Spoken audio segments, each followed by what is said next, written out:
En fait, ce passage de Hébreux 11 du verset 13 au verset 16 pourrait s'inscrire un petit peu dans la continuité d'un message qu'on a partagé.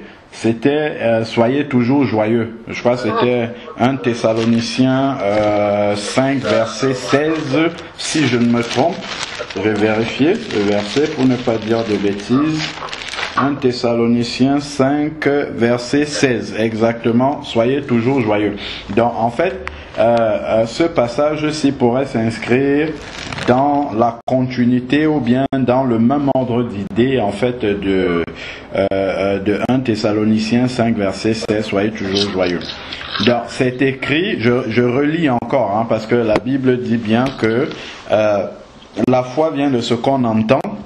Et ce qu'on entend vient de la parole de Dieu. Donc plus on lit, plus justement le Saint-Esprit nous remplit de foi par rapport aux paroles que nous sommes en train de lire.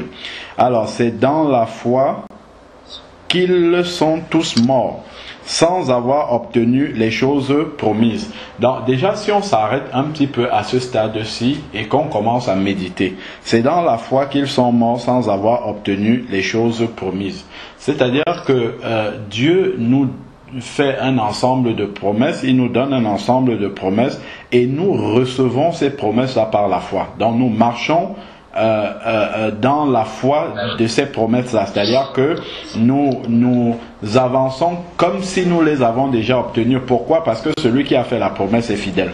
Tout simplement. Donc, nous mettons notre foi dans le Seigneur et le verset 1, toujours de Hébreux 11 nous dit bien que la foi c'est l'assurance des choses qu'on espère, la démonstration de celles qu'on ne voit pas. Donc toute la foi est basée là-dessus, la démonstration de celles qu'on ne voit pas, c'est-à-dire la démonstration, c'est-à-dire que nous montrons quelque chose que nous ne possédons pas encore, mais nous avons l'assurance, nous avons la certitude, parce que Dieu nous l'a déjà prouvé une fois et que nous avons la foi en lui, que la chose que nous demandons, si c'est que nous demandons quelque chose, ou la chose qu'il nous promet, qu'il nous dit dans sa parole, cette chose-là est réalité pour nous.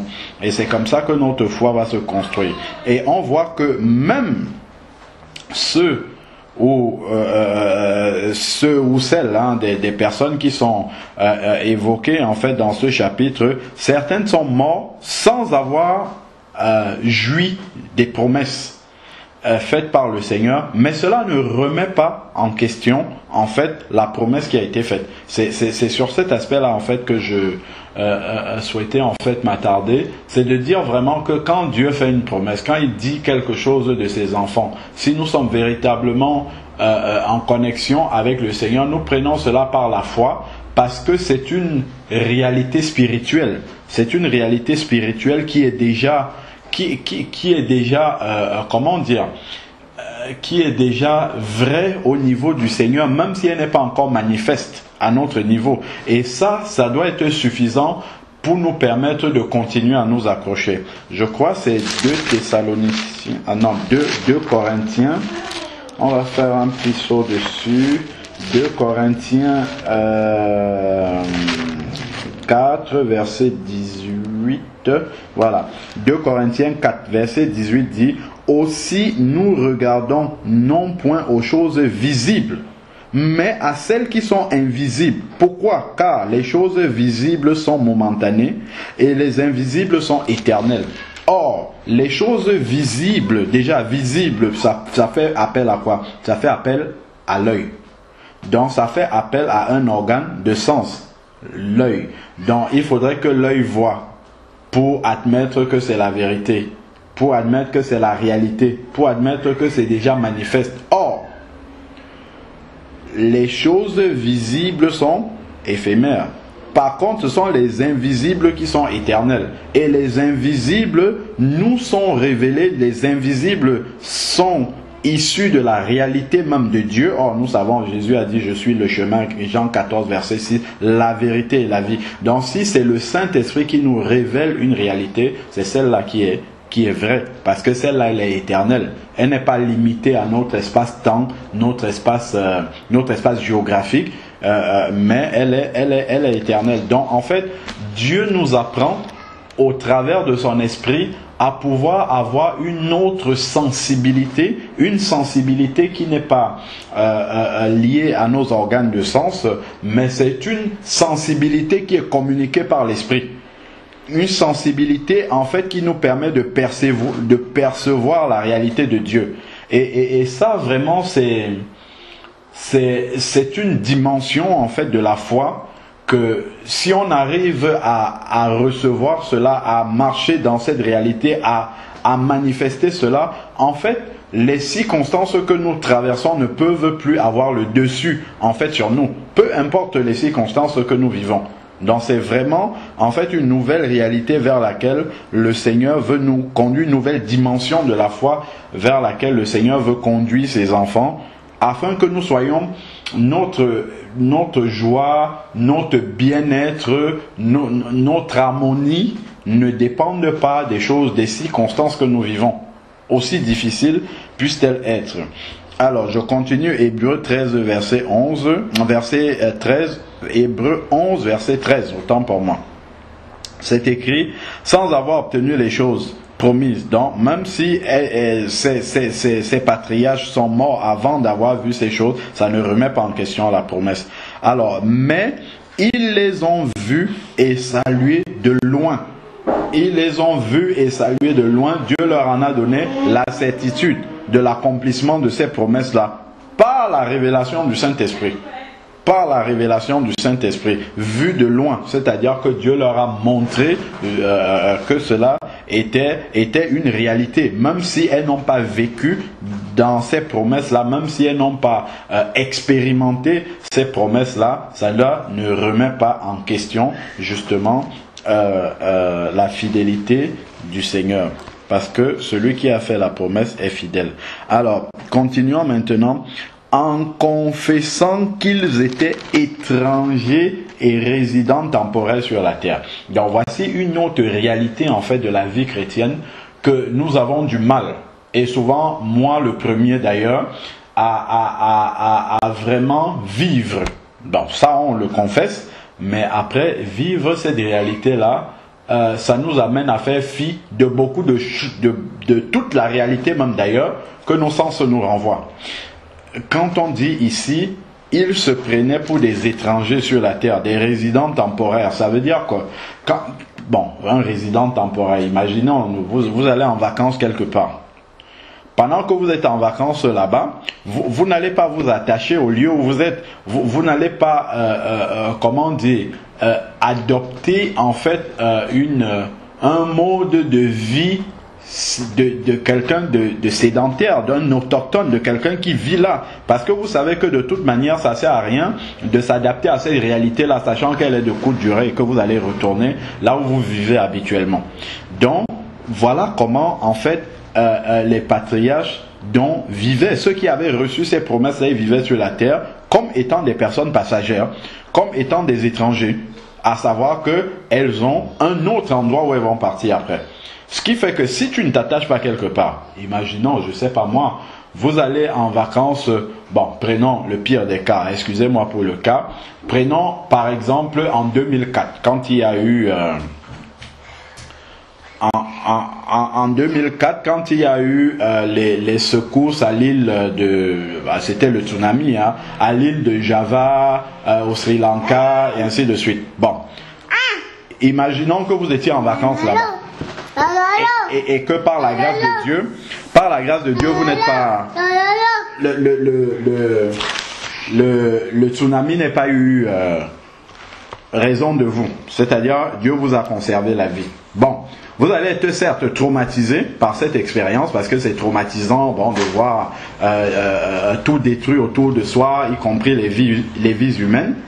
Mais vous allez sûrement plus rapidement remonter la pente que quelqu'un qui lui vit sur place et qui a été miraculé. Pourquoi? Parce que la personne qui vit sur place a perdu vraiment des éléments qui faisaient, des objets, du matériel ou même ou des personnes qui étaient proches de lui. C'était son quotidien en fait qui a été détruit.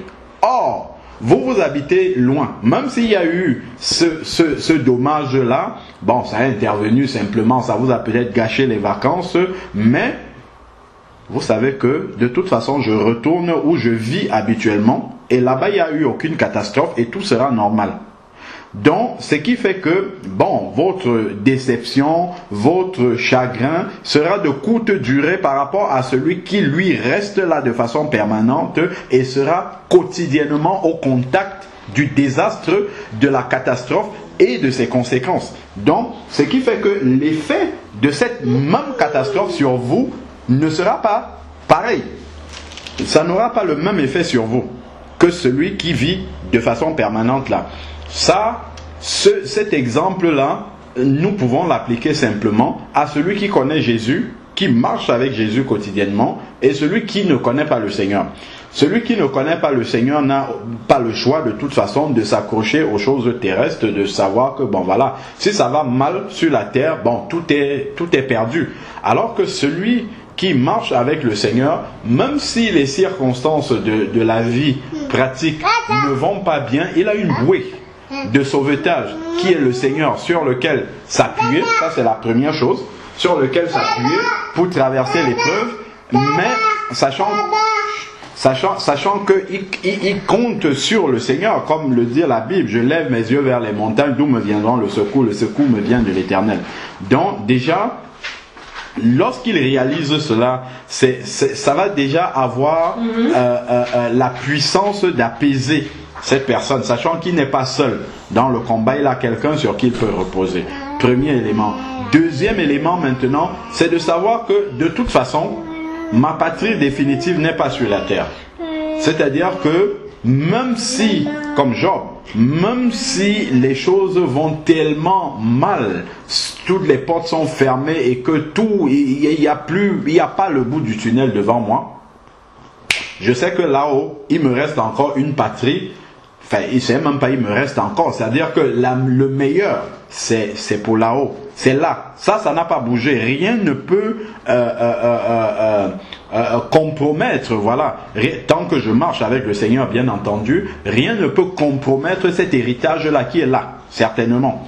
Bon, maintenant, ici, sur la terre, en plus de cet héritage céleste-là qui est certain, en plus, ici sur la terre, je sais que les circonstances que je traverse, quel que soit le nom de ces circonstances-là, nous savons dans 2 Pierre 3, 8 et 9 que un jour devant le Seigneur est pareil que 1000 ans. Et 1000 ans sont comme un jour devant le Seigneur. Qu'est-ce que ça veut dire? Ça veut dire que ce que l'être humain ou la nature peut mettre 1000 ans à construire, par exemple, je sais pas moi, pour polir une roche, il paraît que pour les roches qui sont là au bord de l'océan, de la mer, ces roches-là, la forme qu'elles ont sont issues en fait des vagues qui viennent voilà, s'échouer dessus pendant des siècles et finalement donnent une forme à la roche. Donc, ça, il faut des siècles et des siècles pour que la roche arrive à prendre forme. Mais Dieu, lui, il est capable ou bien de laisser cela pendant 1000 ans, et au bout de 1000 ans, la roche prend sa forme, comme Dieu est capable de prononcer une seule parole. Et en un instant, en une parole comme ça, la roche prend cette forme-là. C'est-à-dire, de la même façon, les circonstances, peu importe le nom des circonstances que nous traversons, Dieu est capable de résoudre ça en un instant.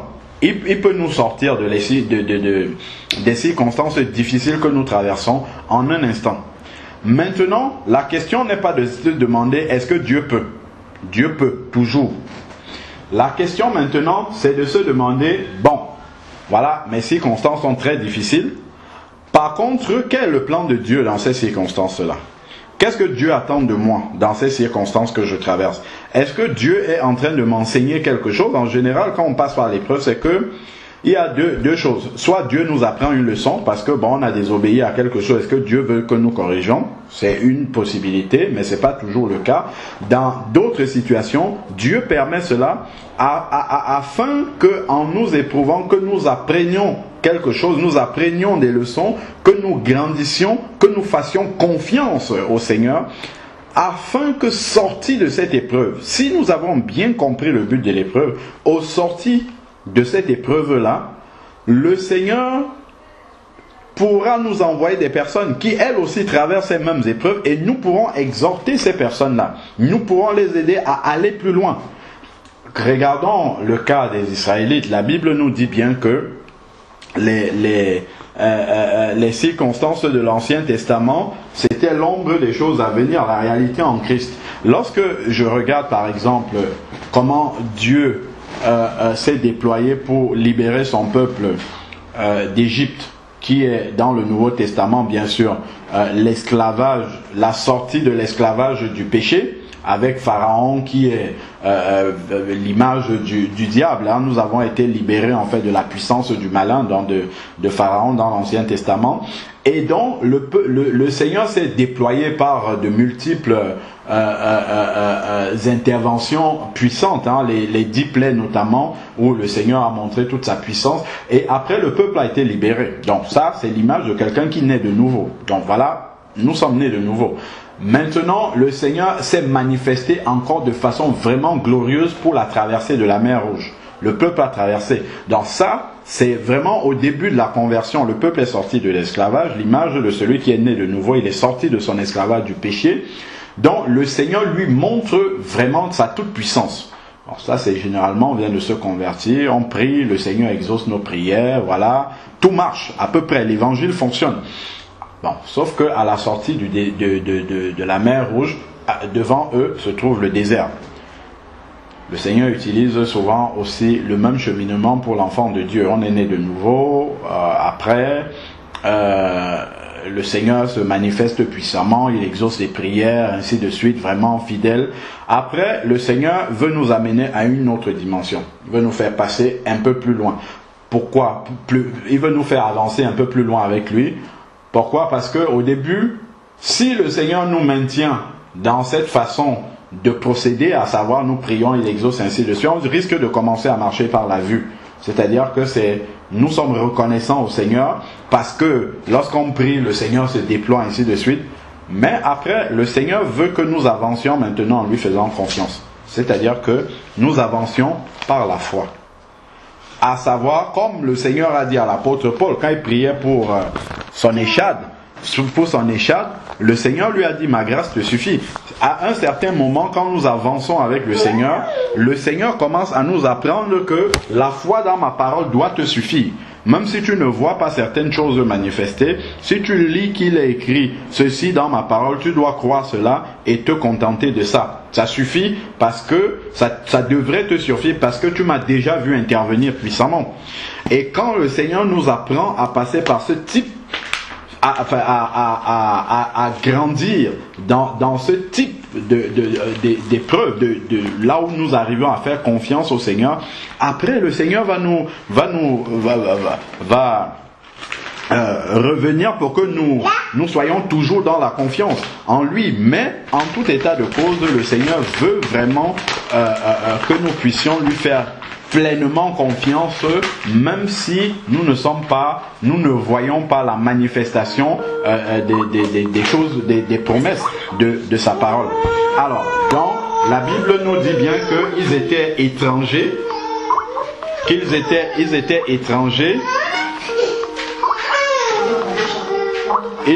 étrangers, ils se prenaient comme résidents temporaires sur la terre. Continuons, nous sommes dans Hébreux 11, verset 14 maintenant. Ceux qui parlent ainsi montrent clairement qu'ils cherchent une patrie. Donc, ils avaient un endroit qui est la patrie céleste. Et nous aussi, pareillement, hein, nous avons la promesse dans Jean 14, versets 2 et 3, où le Seigneur dit je m'en vais vous préparer une place, afin que lorsque j'aurai terminé, je reviendrai vous chercher, afin que là où je serai, que vous y soyez aussi. Donc nous avons cette promesse-là du Seigneur qui nous prépare une place dans la patrie céleste, la Jérusalem céleste. Alors verset 15, Hébreux 11, verset 15. Et s'ils avaient eu la nostalgie de celle qu'ils avaient quitté, donc ce qu'ils avaient laissé derrière eux, s'ils avaient eu la nostalgie, ils auraient eu l'occasion d'y retourner.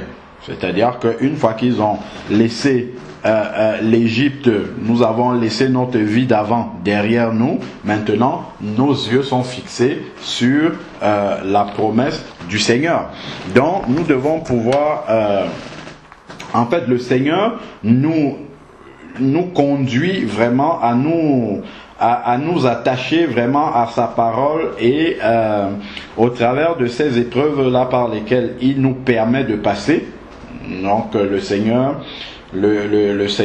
nous amène à une dimension de la foi qui est beaucoup plus grande que celle que nous avons pu expérimenter jusque-là.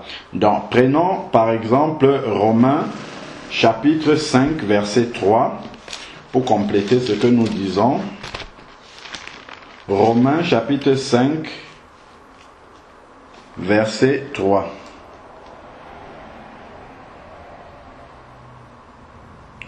Il est dit ici, voici encore des modèles. L'apôtre Paul est un modèle de ces patriarches-là qui avaient tout laissé en arrière et qui regardaient aux choses invisibles. Donc leur joie, comment dire, la source de leur joie était dans les choses invisibles. La source de la joie de l'apôtre Paul n'était pas dans les choses visibles. Parce que si on regarde seulement les circonstances de l'apôtre Paul, vraiment il n'y a pas de quoi se réjouir. Hein? En tout cas, pour la plupart des circonstances qu'il a dû traverser pour l'évangile. Bon, verset 3. Alors, Romains 5, verset 3. Bien plus, nous nous glorifions même dans les tribulations. Nous nous glorifions même dans les tribulations, même quand les choses ne vont pas, sachant que la tribulation produit la persévérance. La tribulation produit la persévérance, c'est-à-dire que quand les choses ne vont pas dans le sens où nous voulons, Dieu sait que c'est un moment favorable pour nous parler davantage.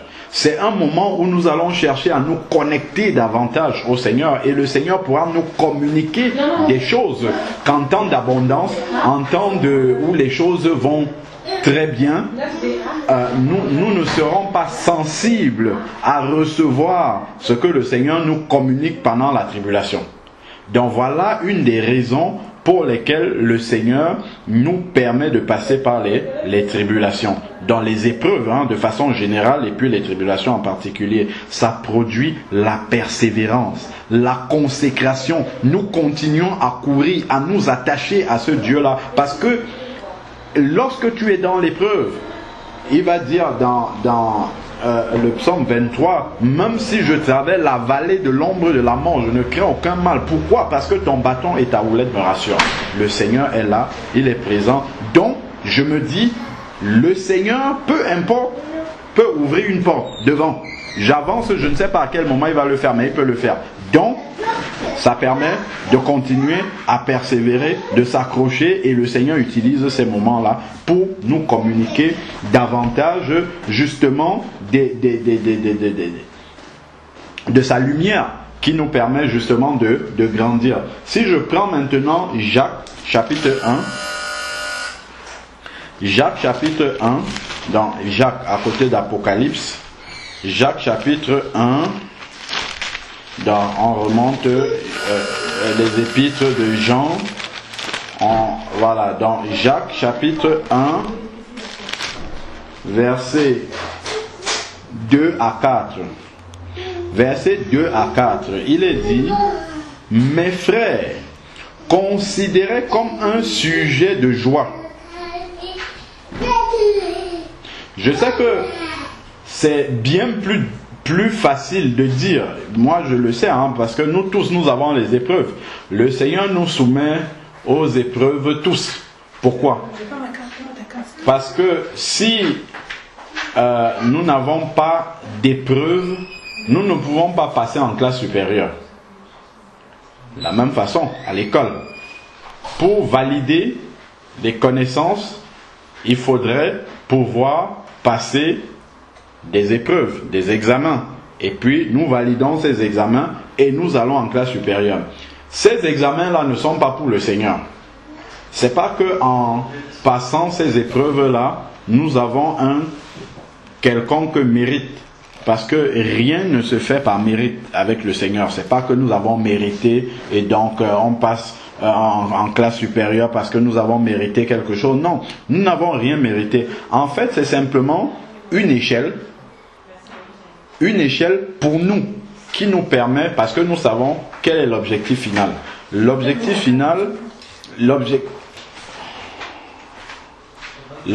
final est celui-ci. Alors, donc, en passant avec succès chaque épreuve, ça nous permet à nous de voir sur l'échelle. Parce que nous savons quel est le but du Seigneur. C'est de nous faire atteindre la stature parfaite de Christ. Comme nous dit Éphésiens 4, du verset 11 au verset 13. Donc, la stature parfaite de Christ. Donc, par rapport à l'échelle, où nous savons que le niveau supérieur, c'est la stature parfaite de Christ, nous devons marcher par l'esprit, nous connaissons les œuvres de la chair, nous connaissons les œuvres de l'esprit, les fruits de l'esprit, le fruit de l'esprit, les manifestations du fruit de l'esprit et les œuvres de la chair, nous les connaissons. Donc sur cette échelle-là, au travers de l'épreuve, parce que l'épreuve c'est une mise en situation, où dans l'épreuve, je peux voir comment je réagis. Moi, je peux dire des choses ici, là, théoriquement. Au moment de l'épreuve, ce n'est qu'au moment de l'épreuve va révéler quel est mon niveau. Parce que là, je peux bien prêcher là-dessus. Le Saint-Esprit m'éclaire sur toutes les vérités de la parole. Mais ça ne veut pas dire que moi, personnellement, moi qui prêche la victoire sur ces épreuves, pas du tout. C'est pas ce que ça veut dire. Là, le Saint-Esprit est simplement en train de nous éclairer sur le plan de Dieu. Dans nos vies. Maintenant, le moment venu où je vais pouvoir tester moi personnellement où est-ce que j'en suis dans l'échelle, c'est au moment où l'épreuve va arriver. C'est là où justement mon niveau sur l'échelle par rapport à là où je dois arriver, là où le Seigneur veut que j'arrive à savoir la stature parfaite de Christ, c'est dans l'épreuve que ça va se révéler. Que moi-même je vais pouvoir voir où est-ce que j'en suis.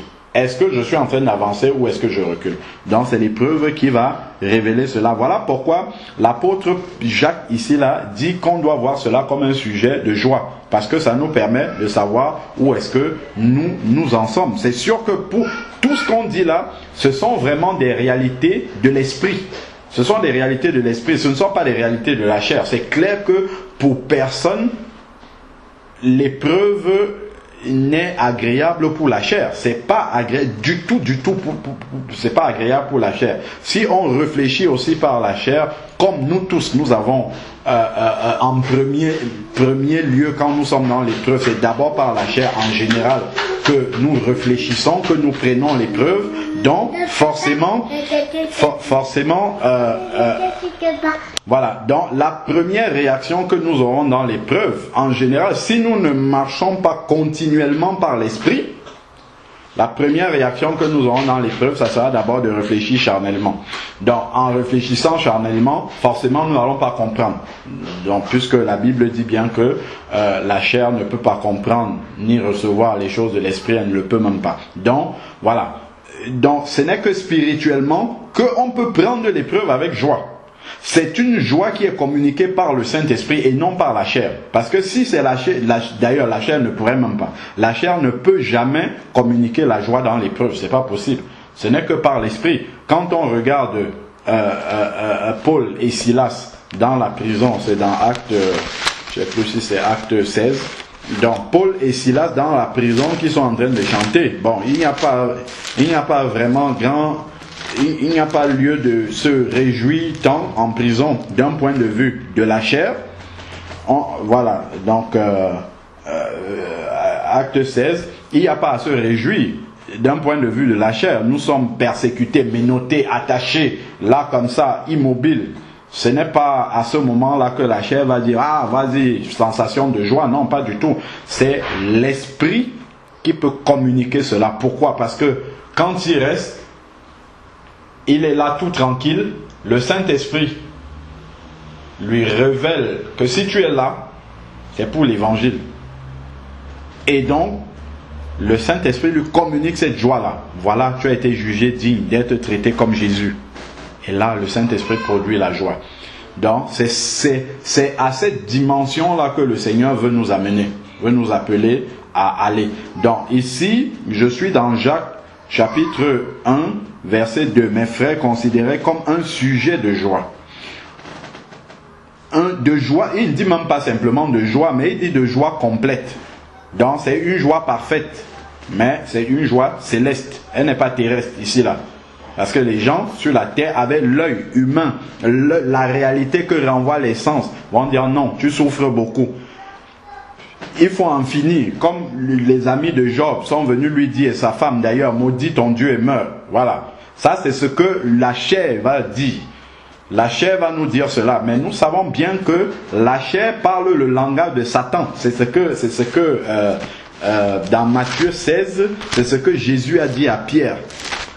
Arrière de moi, Satan, car tes pensées sont des pensées humaines, les pensées des hommes, les pensées de la chair. Les pensées de la chair sont des pensées directement inspirées par Satan. Donc ça ne peut pas nous conduire à la réalité de Dieu, ni à comment Dieu veut que nous réagissons dans l'épreuve. Donc ça, c'est une vérité que nous devons savoir. Je lis dans Matthieu chapitre 16, verset 22. Pierre prit Jésus à part et se mit à lui faire des reproches en disant à Dieu ne plaise le Seigneur, cela ne t'arrivera pas, à savoir aller à la croix, mourir entre les mains des principaux sacrificateurs.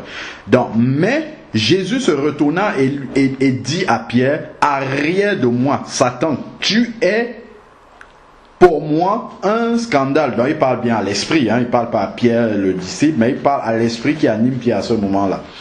Tu es pour moi un scandale, car, voilà ce que je cherchais. Tes pensées ne sont pas celles de Dieu, mais des hommes. Et avant ça, il a dit, arrière de moi, Satan. Donc les pensées charnelles sont des pensées directement inspirées par le malin, par le diable. Donc il faut bien comprendre ça, les pensées qui viennent de la chair. Donc si pendant l'épreuve, nous laissons notre chair nous communiquer des pensées, elles vont nous communiquer des pensées négatives, des pensées de destruction, des pensées de il n'y a plus de porte de sortie, des pensées de Dieu t'a abandonné. On sait bien tous comment le diable, lorsque nous lui montrons un point de faiblesse, c'est toujours dans la pensée. Si le diable nous voit déjà dans des circonstances où nous pouvons être fébriles, si nous acceptons les pensées qu'il nous communique à ce moment-là, c'est là où lui va remporter le combat spirituel. Et là, à ce moment-là, une fois qu'on a accepté les pensées du diable, c'est fini. Là, on commence à descendre. On ne peut plus recevoir. Même si on nous dit une parole de Dieu, on nous dit une promesse de Dieu, bon, on sera là comme des personnes qui n'avons jamais vraiment été bien connectées au Seigneur. On va se dire, ah oui, Seigneur, oui, c'est vrai que tu dis ça, mais je ne vois pas, mais je ne pense pas, c'est tellement difficile, le mur est tellement haut devant moi, je ne vois pas comment je peux le traverser, tout ça. Pourquoi je ne vois pas? Je ne vois pas parce que je compte sur moi, parce que je pense que c'est moi qui vais surmonter le mur. Effectivement, si c'est moi qui dois surmonter le mur, je ne pourrais pas y arriver. Il faut vraiment que la puissance de Dieu vienne me faire passer par-dessus le mur. Mais si par contre je lève les yeux pour regarder vers les montagnes, quand on dit je lève les yeux vers les montagnes, d'où me viendra le secours? Pour nous, qu'est-ce que ça veut dire concrètement? Ça veut dire que quand je suis devant cette montagne-là, si vraiment c'est le moment pour le Seigneur, je lui fais confiance. Quand je lis sa parole, je dis, ah Seigneur, c'est cette parole-ci qui va me propulser de l'autre côté, qui va me faire enjamber cette immense montagne que humainement je ne vois pas comment je pourrais la traverser. Donc là, je vais faire confiance au Seigneur. Si le Seigneur ouvre une porte dans le ciel, personne ne pourra la refermer. Le Seigneur est le seul à pouvoir faire cela. Alors, continuons maintenant. Nous lisons toujours dans Jacques, chapitre 1, verset 2. Donc, de joie complète. Regardez comme un sujet de joie complète les diverses épreuves que vous pouvez rencontrer. Sachant que la mise à l'épreuve de votre foi produit la patience. Tout à l'heure, on a vu la persévérance. 2, maintenant, la patience. La persévérance, ça veut dire la consécration, continuer à marcher avec le Seigneur, continuer à se raccrocher au Seigneur. Maintenant, la mise à l'épreuve produit la patience. La patience, mais c'est pas une patience dans le doute, c'est une patience dans la foi. Seigneur, je reste patient malgré l'épreuve. Je sais que tu vas intervenir, mais tu vas intervenir en ton temps. Et ton temps est le meilleur. Parce que toi, tu as l'agenda jusqu'au bout. Moi, je n'ai qu'une vision très limitée, en fait, de ma vie et du plan que tu as pour ma vie. Ma vision est très limitée. Donc, je ne vois que ma vision ne dépasse pas la montagne qui est devant moi. Parce que je ne vois pas comment est-ce que cette montagne-là peut être abaissée afin que je puisse la traverser et être de l'autre côté de la montagne. Mais toi, tu vois largement au-delà de cette montagne et tu vois toutes les autres montagnes qu'il y aura devant moi. Et donc le Seigneur peut justement laisser encore courir l'épreuve. Pourquoi? Parce qu'il sait que dans cette patience, dans cette persévérance pour l'épreuve actuelle, nous allons engranger suffisamment de ressources spirituelles qui vont nous être utiles pour traverser la prochaine montagne qui sera beaucoup plus élevée. Voilà encore un autre aspect du plan de Dieu dans les épreuves qu'il permet dans notre vie. Parce que souvent, on peut avoir aussi cette fâcheuse tendance de dire « Ah, bon, si quelqu'un est dans l'épreuve, voilà, ça ne va pas, qu'est-ce que tu as fait à Dieu ?» ainsi de suite, des pensées d'accusation. L'autre aussi est là, hein, ça, il ne va jamais se fatiguer. Comme une sœur disait, en fait, le malin, lui, il n'est jamais au repos, jamais il prend de congé, il est toujours là. Si tu lui montres un point de fébrilité, il tape dessus. Ça, il ne va absolument pas hésiter à le faire. Alors donc, mais il faut, voilà, nous sommes au verset 4.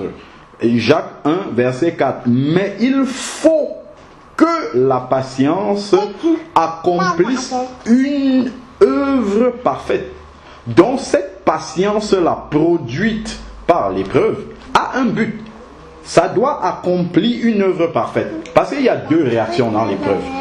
Dans l'épreuve, ou bien on suit le conseil de la femme de Job et de ses amis, maudit Dieu et meurt. Donc, ou bien on réagit mal, on devient aigri, on dit Dieu m'a abandonné et on commence à confesser des choses négatives et abominables qu'on ne peut pas dire sur Dieu. Ou bien cela va nous rapprocher davantage à Dieu dans la patience de l'intervention du Seigneur. Et ça se cultive au fur et à mesure que nous avons expérimenté Dieu et que nous avons appris à lui faire confiance, appris à réaliser que Dieu est vraiment fidèle au travers de chacune des interventions du Seigneur dans notre vie. Donc, la patience, verset 4, doit produire quelque chose. Donc, il y a un but que le Seigneur veut atteindre dans l'épreuve. Donc, il produit une œuvre parfaite, afin que vous soyez parfaits. Vous voyez, en fait, le Seigneur ayant un but, que nous avons dit, la stature parfaite de Christ, alors au travers de l'épreuve, l'épreuve contribue justement à nous amener vers cette stature-là. C'est ce qu'il nous explique ici en disant, mais il faut que la patience accomplisse une œuvre parfaite afin que vous soyez parfaits. Voilà le but de Dieu. Afin que, donc dans le but que vous soyez parfaits et accomplis et qu'il ne vous manque rien. Qu'est-ce que ça veut dire? Ça veut dire que si Dieu ne permet pas des épreuves dans notre vie, il va nous manquer des choses. Il va nous manquer des manifestations du fruit de l'esprit que nous n'aurons pas. Il va nous manquer des fruits. Il va nous manquer de l'huile dans notre lampe. Parce que c'est au travers de l'épreuve que nous faisons de l'huile dans notre lampe qui nous sera utile. Matthieu 25, lorsque le Seigneur va revenir, afin que nous puissions être une vierge sage. Donc, voilà un peu comment est-ce que spirituellement nous devons aborder l'épreuve et les circonstances difficiles par lesquelles le Seigneur peut permettre que nous passions. Prenons maintenant 1 Pierre, chapitre 5, verset 10. 1 Pierre, chapitre 5, verset 10. Il est dit,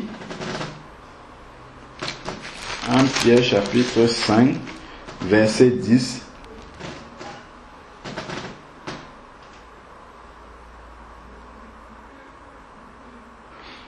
le Dieu de toute grâce, qui en Christ vous a appelé à sa gloire éternelle. Le Seigneur nous a appelés à sa gloire éternelle. C'est une réalité, c'est une vérité, c'est la vérité de Dieu ça. Mais il dit quelque chose ici, après que vous aurez souffert un peu de temps. Donc cette souffrance-là, qui vient par l'épreuve, est nécessaire pour nous amener à la perfection que Dieu attend. Donc c'est pour ça qu'il dit après que vous aurez. Donc c'est une certitude qu'on va devoir souffrir. Donc, et ça justement c'est le langage que souvent dans bien des milieux on occulte. On dit aux gens que vous vous êtes convertis maintenant, vous n'aurez plus aucun problème. Pour moi c'est quand je me suis converti que les problèmes sérieux ont commencé dans ma vie. C'était pas avant. Quand je n'étais pas converti, moi je n'avais même pas réfléchi, j'avais pas de problème vraiment sérieux. Mais c'est maintenant, quand tu es dans les problèmes, et en plus tu sais que tu ne dois pas faire ceci, tu dois toujours rester avec un témoignage correct vis-à-vis, pas des hommes seulement, mais vis-à-vis de Dieu, ainsi de suite. Là, ce n'est pas facile. Donc, il faut vraiment comprendre que la marche avec le Seigneur est jalonnée de ces épreuves-là. Voilà. Donc, et ça fait partie du lot. Après que vous aurez souffert un peu de temps, donc le Seigneur nous promet bien que cela ne durera pas éternellement, ça durera un peu de temps. Vous formera lui-même. Voilà encore un but de l'épreuve, c'est de nous former. Il nous forme au travers de l'épreuve lui-même. Après que vous aurez souffert, vous formera lui-même, vous affermira. Dans l'épreuve aussi, le Seigneur nous affermit, nous fortifie également et nous rend inébranlables. Parce que là, dans l'épreuve, nous sommes proches du Seigneur. Non pas que nous allons revenir tous les jours avec le même sujet devant le Seigneur, Seigneur, délivre-moi. Non, mais c'est Seigneur, que ta volonté soit faite. Aide-moi à comprendre le but de l'épreuve dans laquelle tu as permis que je sois et que je puisse en sortir victorieux. Parce que dans l'épreuve, on sait que le Seigneur peut à tout moment arrêter l'épreuve. Donc le problème, il n'est pas là. Le problème n'est pas ce qui nous arrive, parce que le Seigneur peut éteindre l'incendie à tout moment, mais c'est la manière dont nous réagissons dans l'épreuve. Donc plus rapidement nous avons compris le but de l'épreuve, le but de Dieu dans cette épreuve, plus rapidement le Seigneur nous fait sortir de cette épreuve et d'enchaîner sur une autre. Parce que c'est nécessaire pour que nous puissions avancer. Donc voilà un peu un autre aspect du plan de Dieu dans l'épreuve. Sachant bien, n'oublions pas que Dieu ne nous soumet jamais à une épreuve que nous ne pouvons pas supporter. Parce que le but de l'épreuve n'est pas de nous écraser, d'écraser notre foi, de nous anéantir, loin de là, mais c'est plutôt de nous bâtir, de nous former, comme le verset vient de le dire. Prenons maintenant 2 Corinthiens chapitre 4 verset 17. 2 Corinthiens chapitre 4 verset 17. Car un moment de légère affliction produit pour nous, au-delà de toute mesure, un poids éternel de gloire. Je reprends. Un moment de légère affliction, c'est-à-dire une petite affliction que nous avons, produit pour nous, au-delà de toute mesure, un poids éternel de gloire. Pourquoi? Parce que au travers de l'affliction que nous traversons, si nous réagissons de la bonne façon, si nous comprenons l'épreuve de la bonne façon, si nous laissons Dieu nous bâtir comme il souhaite le faire de la bonne façon, ben ça va nous servir jusque dans l'éternité. Ça va nous former vraiment, ça va nous amener à la perfection, comme on a pu lire dans les versets précédents, comme le Seigneur le souhaite. Et et cela, l'esprit de gloire, comme la Bible nous dit, reposera sur nous. Regardez Étienne. Étienne, quand il est en train de mourir, l'esprit de gloire repose sur lui parce qu'il voit le ciel ouvert et pour une fois, Jésus est debout, pas assis, debout à la droite de Dieu. L'esprit de gloire reposait sur Étienne, mais par contre, ce que les sens, encore une fois, la réalité des sens était que Étienne était en train d'être lapidé. Il n'y a rien de joyeux, il n'y a rien de glorieux d'un point de vue charnel, humain, terrestre, sensuel. Et il n'y a rien de glorieux à cela, il n'y a rien de joyeux. Mais par contre, la réalité de Dieu est que toute la manifestation de l'esprit de gloire était sur Étienne. À ce moment-là, on peut lire Actes chapitre 7 à partir du verset 54 et suivant. Donc, nous devons demander au Saint-Esprit de nous expliquer clairement cela. Donc, on avait dit 2 Corinthiens chapitre 4 verset 17, c'est bon. Donc, si nous prenons maintenant Hébreux chapitre 10, Hébreux, justement, où nous avons commencé, nous revenons dans le livre d'Hébreux, Hébreux chapitre 10, verset, Hébreux 10, verset 37, il me semble. Hébreux 10, verset 37. Alors, pardon. Hébreux 10, 37. Voilà, c'est bon, j'y suis. Hébreux 10, 37 dit quoi?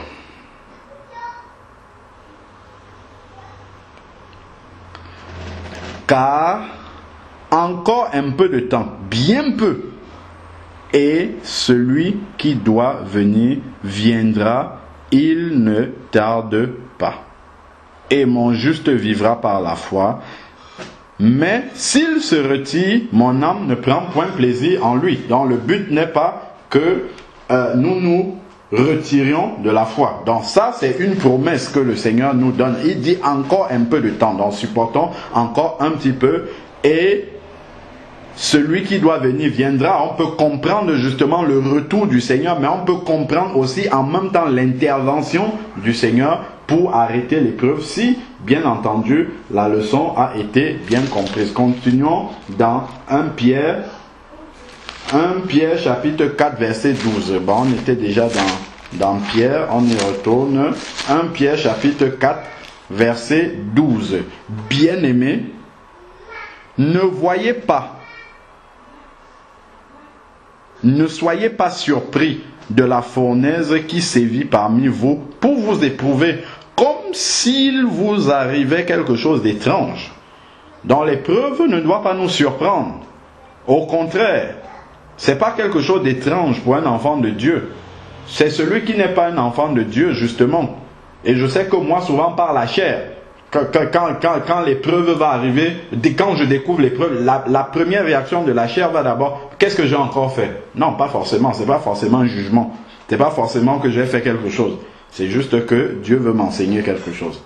Ah, au lieu de dire, qu'est-ce que j'ai encore fait? Je devrais plutôt dire, Seigneur, qu'est-ce que tu veux encore m'enseigner? Bien entendu, après, le Saint-Esprit va me révéler cela petit à petit et puis je vais rentrer dans le plan de Dieu. Mais avant ça, la chair est d'abord là et réagit de cette façon-là. Donc, alors, ici, il nous est dit, verset 13, au contraire, réjouissez-vous. Voilà encore un autre verset. Donc ici, ça ne peut jamais, je rappelle encore, ça ne pourra jamais être une réjouissance charnelle. Donc si je dis, ah bon, je suis dans l'épreuve, mais vraiment j'attends de pouvoir me réjouir, ça ne viendra pas. Donc ça, ce n'est que le Saint-Esprit qui peut le faire. Et comment le Saint-Esprit peut nous amener à nous réjouir dans l'épreuve? C'est de persévérer dans la parole. Parce que quand nous allons revenir, pendant que nous sommes dans l'épreuve, quand nous allons revenir dans la parole de Dieu, nous allons lire cette parole-là pendant l'épreuve, l'Esprit de Dieu va renouveler notre pensée. Parce que c'est là en fait que le combat se perd dans l'épreuve, c'est dans la pensée. Et dans à beaucoup de moments même d'ailleurs, c'est dans la pensée que le combat se perd. Donc en lisant la parole de Dieu, en revenant sur les promesses de Dieu, en revenant sur le plan de Dieu, en revenant sur les versets même concernant l'épreuve et le but de Dieu dans l'épreuve, Ça renouvelle notre pensée. Déjà, on va mieux comprendre l'épreuve, on va mieux l'accepter, on va mieux laisser les rênes au Seigneur parce qu'on essaye de résoudre par nous-mêmes. On va dire, bon Seigneur, vraiment, je te laisse le contrôle de tout. Et je veux simplement rester à tes pieds pour comprendre ce que tu veux faire au travers de moi, ce que tu veux faire en ce moment dans ma vie. Et là, maintenant, au fur et à mesure, dans la parole de Dieu, notre pensée renouvelée, nous allons mieux accepter l'épreuve. Nous allons même, à ce moment-là, le Saint-Esprit va mettre la joie dans notre cœur parce que cette parole-là va se révéler à nous. Si Dieu est en train de faire quelque chose dans ma vie, pour m'amener en progression, parce que Dieu ne m'amène jamais en arrière, pour m'amener vers le haut, je ne peux que me réjouir de pouvoir grandir avec le Seigneur. Voilà, alors donc il dit, au contraire, réjouissez-vous de participer aux souffrances de Christ. Bon, ça c'est dans le cas où on est persécuté directement pour la parole, mais tout aussi dans les afflictions qui nous arrivent, c'est aussi pour faire grandir le caractère de Christ en nous. Donc c'est toujours cette même souffrance-là. Afin de vous réjouir aussi avec allégresse lors de la révélation de sa gloire. Donc il y a un but. Il faut que nous soyons arrivés à la perfection au travers de ces épreuves-là. Le moment venu, à quel moment? Au moment de la révélation de sa gloire. Quand Jésus reviendra ou bien nous prendra. Si vous êtes outragés pour le nom de Christ, bon ça c'est pour ceux qui sont dans l'épreuve parce qu'ils ont affirmé leur identité chrétienne. Car l'Esprit de gloire, l'Esprit de Dieu, c'est le cas d'Étienne, hein? L'Esprit de gloire, l'Esprit de Dieu repose sur vous. Que nul ne souffre comme voleur, comme meurtrier, comme malfaiteur ou comme se mêlant des affaires des autres. Mais si c'est comme chrétien, qu'il ne rougisse pas, qu'il glorifie plutôt Dieu à cause de ce nom. Voilà. Donc voilà un peu. Continuons. Car c'est le moment où le jugement va commencer par la maison de Dieu. Or, si c'est par nous qu'il débute, quelle sera la fin de ceux qui n'obéissent pas à l'évangile de Dieu? Alors continuons. Et si le juste est sauvé difficilement, que deviendra celui qui est impie et pécheur? Bon, ainsi, ceux qui souffrent selon la volonté de Dieu, c'est-à-dire que ce n'est pas le résultat d'une désobéissance qui a occasionné une affliction, une souffrance, une épreuve dans ma vie, elle est arrivée comme cela. Ceux qui souffrent selon la volonté de Dieu remettent leur âme au fidèle Créateur, remettent leur âme au fidèle Créateur en faisant le bien. Voilà, voilà comment le Seigneur nous appelle à réagir dans l'épreuve. Remettre leur âme au fidèle Créateur. Je vais essayer de voir ce verset-là dans la Bible David Martin pour voir si il est dit quelque chose de plus. Donc c'est le dernier verset du chapitre 4, verset 19. Que ceux-là donc aussi qui souffrent par la volonté de Dieu, puisqu'ils font ce qui est bon, lui recommande leur âme comme au fidèle Créateur. Bon, d'accord. Donc, ça, c'est bien dans le cas où nous n'avons pas été sujets d'une désobéissance. Voilà, prenons maintenant Ésaïe 48, verset 10. Ésaïe, chapitre 48, verset 10. Ésaïe 48, verset 10. Nous dit, je t'ai fait fondre, mais non pour retirer de l'argent.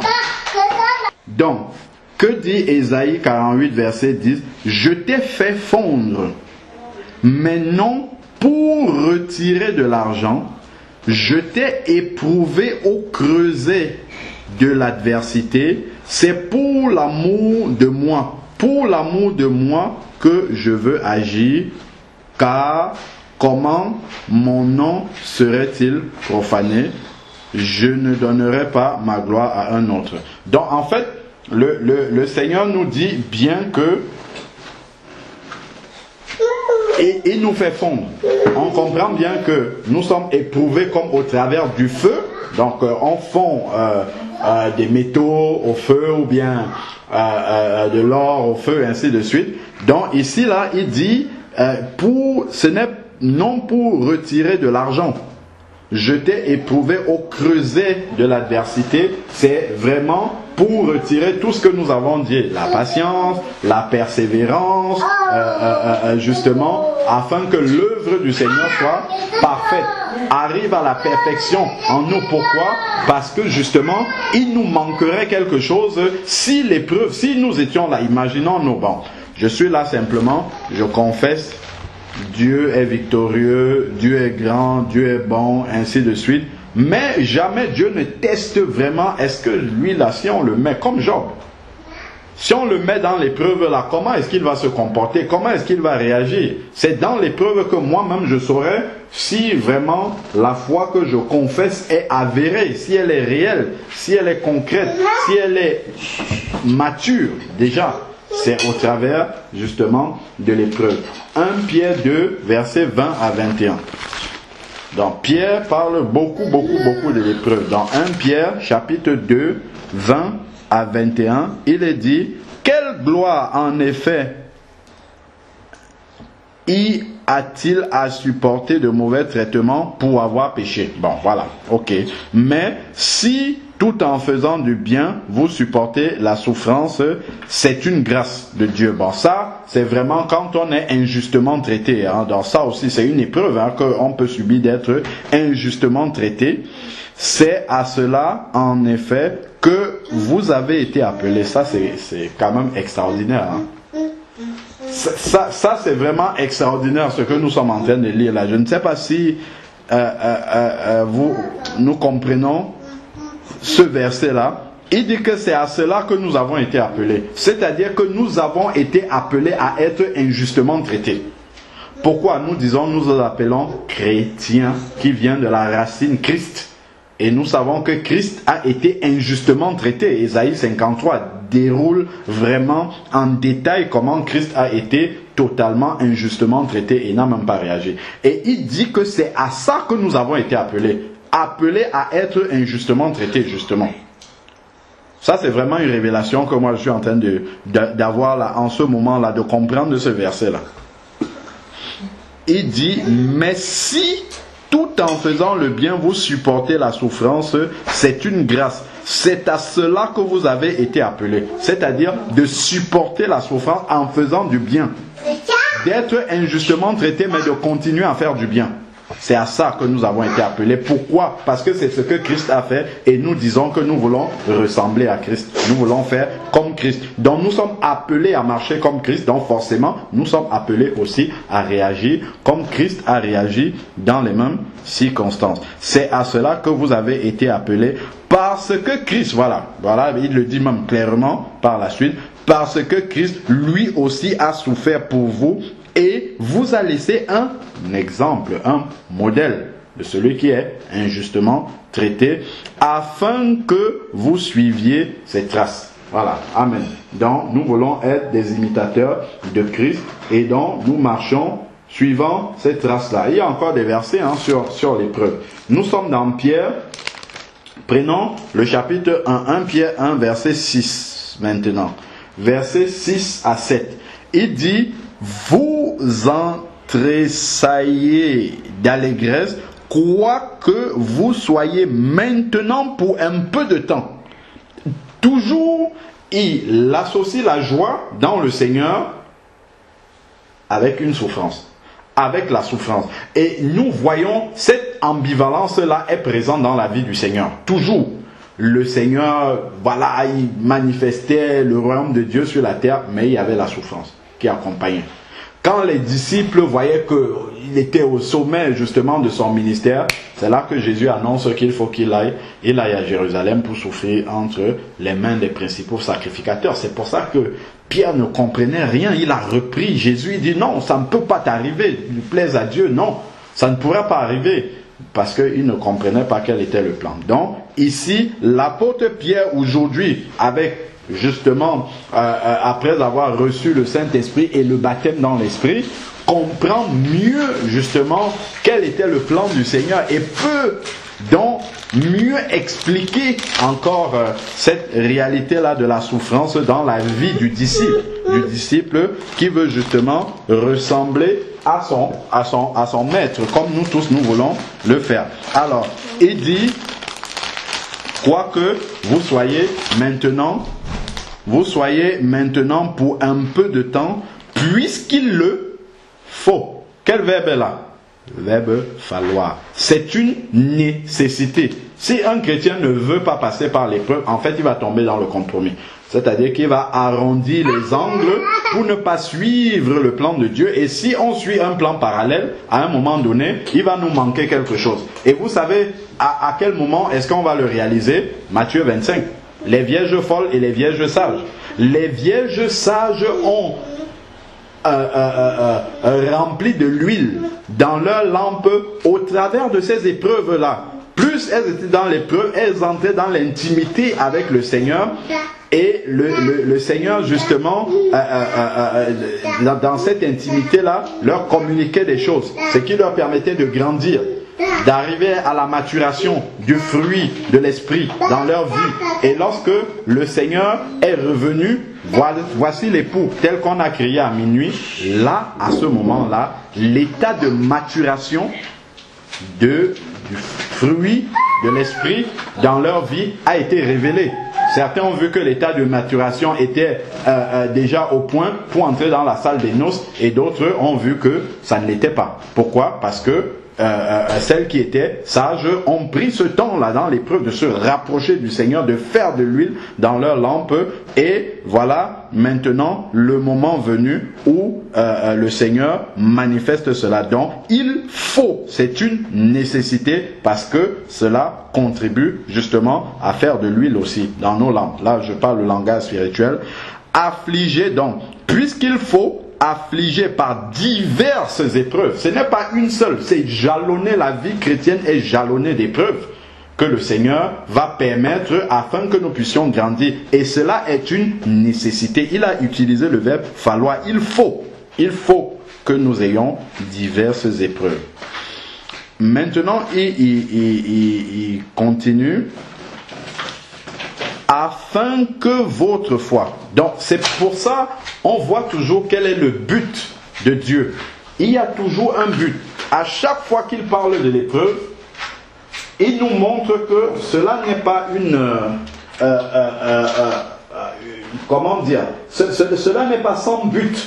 Ce n'est pas sans but pour le Seigneur qu'il permet l'épreuve. Le Seigneur ne prend pas plaisir comme ça à permettre l'épreuve dans la vie de ses enfants. Le Seigneur aurait mieux aimé nous délivrer à chaque fois des épreuves. Mais seulement le Seigneur sait ce qui nous attend devant. Donc il sait que nous avons besoin de cette huile-là que nous avons fait, que nous avons, conservé, engrangé pendant la période où nous sommes dans l'épreuve. Alors, donc il dit, bien plus précieux. Donc il dit, je finis le verset 6, puisqu'il le faut affliger par diverses épreuves, afin que, dans le but que votre foi éprouvée, donc notre foi doit être éprouvée, bien plus précieuse que l'or. Donc la foi ne doit pas être une foi théorique, simplement comme ça on lit les versets. C'est que après avoir lu les versets, après avoir médité cette parole, lui, elle va faire, elle va faire de la vie en nous. Après maintenant, il faudra passer au test. Et c'est là justement que cela doit produire justement quelque chose de plus précieux que l'or périssable. Cependant, éprouvé par le feu, se trouve être un sujet de louange. Lorsque la foi sera éprouvée par le feu, cela se trouve être un sujet de louange. Seigneur, merci de m'avoir permis de passer par l'épreuve. Parce que lorsque j'y étais, je ne voyais pas ce qui était devant. Maintenant que je vois ce qui est révélé devant, je dis, ah Seigneur, je comprends pourquoi tu m'as fait passer par telle case-là. Aujourd'hui, quand j'examine ma vie, même avant la conversion, je vois des choses que le Seigneur a permises dans ma vie, que je voyais comme étant un sujet vraiment de, presque j'ai envie de dire d'abandon du Seigneur. Mais aujourd'hui, je vois que cela m'a fait beaucoup de bien parce que ça m'a permis d'engranger des richesses du Seigneur en moi qui aujourd'hui me sont utiles pour la suite justement de la marche avec le Seigneur. Dans un sujet de louange, de gloire et d'honneur lors de la révélation de Jésus-Christ. Donc on voit toujours que dans l'épreuve, il y a la préparation au retour de Jésus. La préparation au retour de Jésus qui va finalement révéler l'état de maturité du fruit de l'esprit en nous. Et nous savons, j'avais lu ceci dans un commentaire, en fait, biblique, où le frère qui a fait le commentaire, il comparait en fait les différentes épreuves pour l'arrivée à maturité du fruit de l'esprit dans notre vie aux saisons. Vous voyez, il disait que pour qu'un fruit arrive à maturité, pour qu'un fruit, je ne sais pas moi, prenons une mangue, pour que voilà, la mangue parte du stade de je ne sais pas moi, d'embryon là, se développe, mûrit, change de couleur, ainsi de suite. Et il faut qu'il y ait la saison des pluies, qu'il y ait la saison sèche. Bon, pour ceux qui sont dans d'autres, sur des climats équatoriaux ou bien tropicaux là-bas, il faut que plusieurs saisons se succèdent. Ici aussi, il y a des fruits, certains légumes, tout ça. Il faudrait que plusieurs saisons se succèdent afin qu'au bout, qu'on ait un fruit qui est arrivé à maturité et à l'état de consommation. Pourquoi? Parce que si l'été n'avait pas eu lieu, le soleil n'aurait pas fait son travail. Si l'hiver n'avait pas eu lieu, la fraîcheur, le froid n'aurait pas fait son travail à l'état où le fruit était. Si l'automne n'était pas là avec la pluie, il n'y aurait pas eu quelque chose, un élément en plus dans la croissance du fruit. Si le printemps n'avait pas été là, ainsi de suite. Donc, c'est vraiment ça le but des épreuves. C'est à l'image des différents climats qui doivent se succéder pour que le fruit arrive justement à l'état de maturité. Voilà. Alors, donc, est-ce qu'il y a encore d'autres versets? Donc, on a Job, juste avant les psaumes. Job chapitre 23, verset 10. Job chapitre 23. Alors, Job chapitre 23, verset 10, nous dit: il connaît pourtant la voie où je me tiens. Quand il m'aura mis à l'épreuve, j'en sortirai pur comme de l'or. J'en sortirai pur comme de l'or. Voilà quelqu'un ici qui réalise le but de l'épreuve. Quand il m'aura mis à l'épreuve, j'en sortirai pur comme de l'or. Autrement dit, pour être pur comme de l'or, l'épreuve est nécessaire. Il faudrait que je passe par le moule de l'épreuve pour que, au sortir là-bas, que je sois pur comme de l'or. Ensuite, maintenant, si je prends Proverbe chapitre 17, verset 3, donc je donne de façon exhaustive les versets pour nous permettre après de méditer. Ça, c'est vraiment des paroles que le Saint-Esprit me met à la bouche maintenant. Mais après, en méditant sur ces versets-là, le Seigneur peut nous parler clairement par rapport à chacune de nos circonstances que nous vivons. Et nous savons que ces versets-ci peuvent dire, le Seigneur peut nous parler d'une façon déterminé aujourd'hui. Dans 6 mois, il nous parle sur les mêmes versets d'une autre façon. Donc, c'est vraiment important de noter ces versets-là et de méditer soi-même. Alors, le creuset, on a dit tout à l'heure là qu'il nous mettait dans le creuset, je crois que c'était dans Isaïe 48, verset 10. Le creuset est pour l'argent et le fou pour l'or. Mais celui qui éprouve les cœurs, c'est l'Éternel. Celui qui éprouve les cœurs. Et c'est dans l'épreuve que nous révélons effectivement l'état de notre cœur. Alors, donc, tout cela est nécessaire. Tout cela est vraiment nécessaire. Alors, si nous prenons Acte 5, verset 41, nous pouvons voir un peu comment les disciples ont pu réagir dans les épreuves les plus vraiment dramatiques d'un point de vue charnel. Ceux-ci se retiraient de devant le Sanhédrin. Donc ils sont accusés devant le Sanhédrin. Ils risquent la peine de mort pour l'époque. Ils se retirent de devant le Sanhédrin, joyeux d'avoir été jugés dignes de subir les outrages pour le nom du Seigneur. Voilà. Jugés dignes de subir les outrages pour le nom du Seigneur. Alors, si je prends maintenant,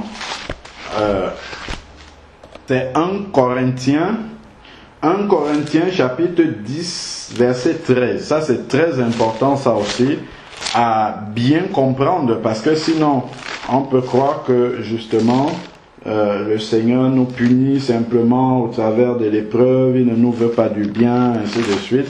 C'est important de connaître ce verset, en tout cas de méditer et de le garder profondément dans le cœur. C'est 1 Corinthiens 10, verset 13. Il est dit, aucune tentation ne vous est survenue qui n'ait été humaine, c'est-à-dire supportable par la nature humaine. Dieu est fidèle. Voilà encore. Dieu est fidèle. C'est-à-dire que tu entres dans l'épreuve, Dieu ne va pas t'abandonner dans l'épreuve. C'est pour ça qu'il dit ici, là, Dieu est fidèle et ne permettra pas que vous soyez tentés au-delà de vos forces. Donc, quand nous sommes dans une épreuve, Dieu sait que nous pouvons traverser cette épreuve. Si nous sommes un enfant de Dieu et que nous avons une épreuve que nous ne pouvons pas supporter, Dieu va l'enlever rapidement même. Parce que cela va écraser notre foi et ce n'est même pas le but de Dieu. Donc, s'il y a une épreuve qui nous arrive, sachons une chose, si Dieu a permis ça, c'est parce qu'il sait que nous pouvons la supporter. Il y a des personnes, vous allez voir, nous n'avons pas tous les mêmes épreuves. Pourquoi? Parce que Dieu sait en fonction de la foi de chacun, il sait quelle dose d'épreuve il peut mettre dans ta vie et travailler avec ces épreuves-là pour te permettre d'avancer et il sait que tu peux les supporter. Ce n'est pas n'importe quel type d'épreuve qu'il va donner à n'importe quel chrétien qui est à n'importe quel stade de sa croissance spirituelle. Dieu dose chaque épreuve en fonction de notre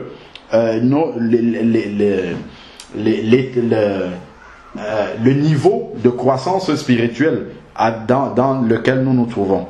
Alors, donc, mais avec la tentation, il donnera aussi le moyen d'en sortir. Voilà ce qui est important. Parce que, ok, on a dit, voilà, Dieu permet l'épreuve, Dieu passe au travers de l'épreuve pour nous permettre d'avancer dans la persévérance, d'éprouver notre foi, de manifester notre attachement à lui. Tout ça, on l'a dit, mais il faut terminer sur une note positive. Parce que le but de Dieu, c'est d'en sortir quelque chose de positif. Positif, non pas seulement de façon limitée à la vie terrestre, mais de positif jusque dans l'éternité. Parce qu'en plus, à chaque fois qu'il parle de l'épreuve, il dit toujours quand le Seigneur se révélera, quand le Seigneur viendra. Donc c'est une préparation pour l'enlèvement. Et donc il dit ici, il donnera aussi le moyen d'en sortir. Donc sachant qu'aucune épreuve n'est éternelle, Dieu permettra que nous puissions en sortir au moment où il aura jugé que c'est bon. L'épreuve a suffisamment fait le travail qu'il devait faire dans la vie de celui-là de mes enfants. Ce qui devait être nettoyé est nettoyé. Ce qui devait être compris comme leçon est compris. Donc maintenant, c'est bon, on peut enlever l'épreuve et passer à autre chose avec lui. Donc, il donnera aussi, je suis à la fin du verset 13 de 1 Corinthiens 10. Il donnera aussi le moyen d'en sortir pour que vous puissiez la supporter.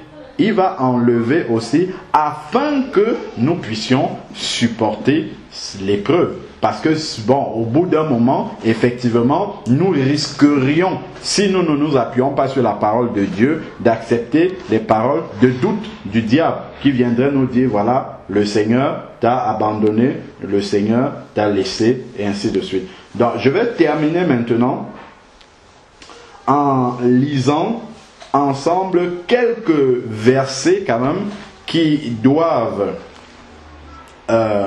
comment dire, nous remplit de joie, nous remplit d'espérance dans l'épreuve, nous permettre de savoir vraiment que lorsque nous traversons ces circonstances-là, le Seigneur ne nous a pas abandonnés.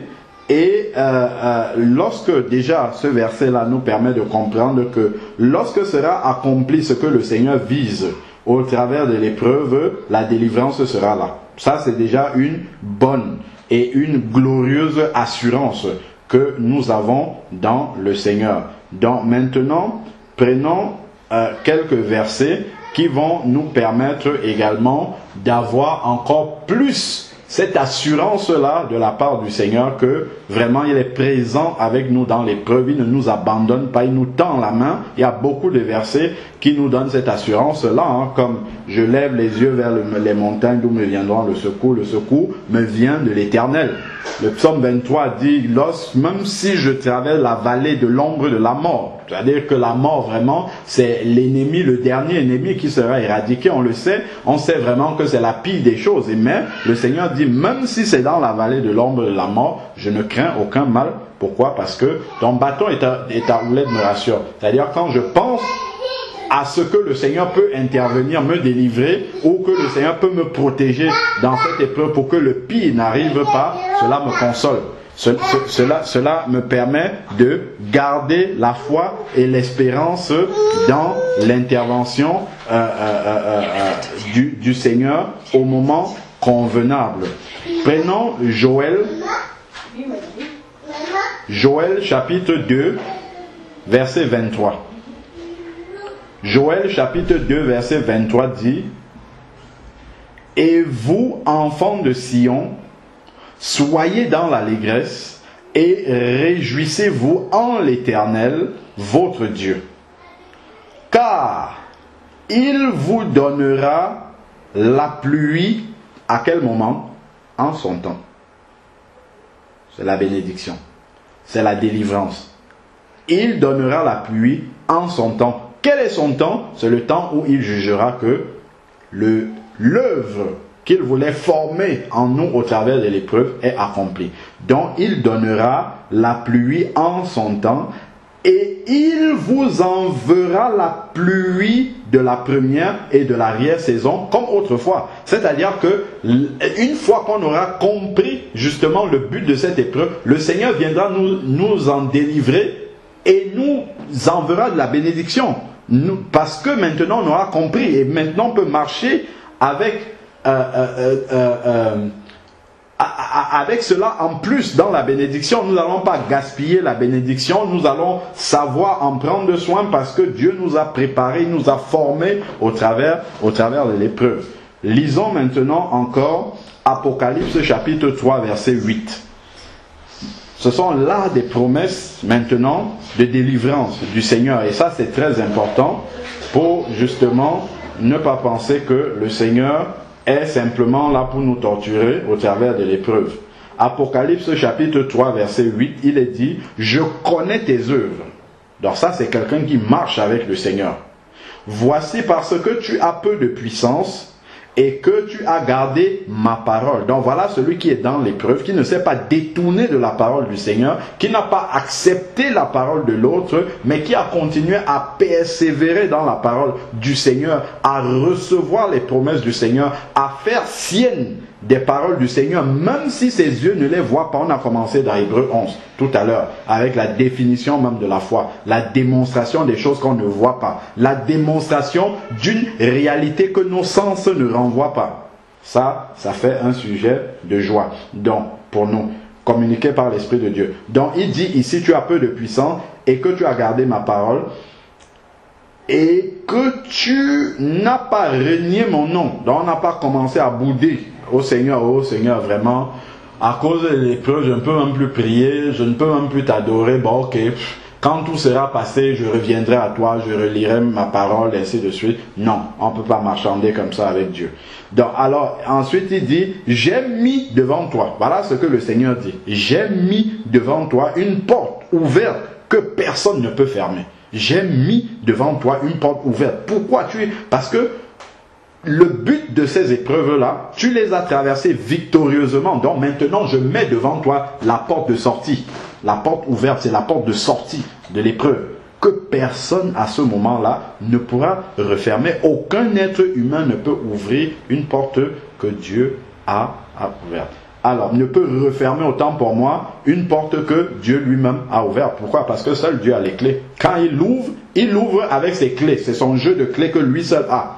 Donc lui seul peut revenir avec le même jeu de clés pour fermer. Donc personne d'autre n'a ces clés-là. Josué 1, verset 9 dit: ne t'ai-je pas donné cet ordre? C'est un ordre que le Seigneur a donné à Josué. Nous pouvons en faire nous pouvons le prendre pour notre compte aujourd'hui. Fortifie-toi et prends courage. Fortifie-toi et prends courage. Ne t'effraie point et ne t'épouvante point. Parce que des fois nous sommes devant des circonstances où quand nous voyons simplement la réalité du problème, la réalité de l'épreuve, nous disons: oula, là vraiment c'est la fin.